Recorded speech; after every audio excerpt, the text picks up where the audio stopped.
My heart pounded in my chest as I stared at him across our worn-out apartment. For 4 years, I had been his safety net, and now it was time to cut the cord. This was my life raft, my escape from the angry outbursts, the belittling words, the financial strain. We had left our hometown for my job, a fresh start that soon soured. He sat idle as I juggled bills and his expensive habits.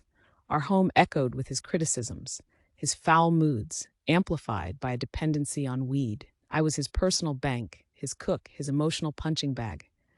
In April, I mustered the courage to voice my feelings, to tell him I no longer wanted this life. His reaction? Fury. Thunderous slamming of our apartment doors, loud enough to shatter the fragile peace I had been clinging to. He stormed into my workspace, hurling insults that stung like acid rain. That was the moment I promised myself, this ends.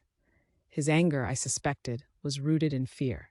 Fear of losing the comfort I provided, a home, food, a car. He had no job, no ties to his family, just one friend who might offer him shelter. This summer, he would be leaving town for a week. That was my window to break free. My therapist had connected me with an organization that could help me break my lease. But how could I tell him? How could I warn him to prepare without triggering another explosive reaction?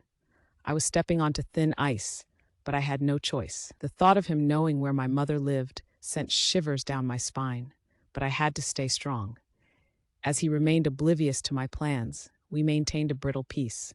I even offered him help for his upcoming trip, a ruse to keep him off my trail. By July, I was free. I had escaped to my own apartment, cut off all contact.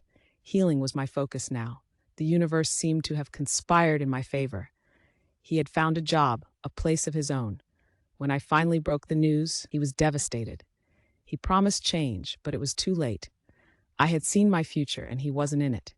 Now he's just a blocked number, and I'm hopeful, standing on the threshold of a brighter tomorrow.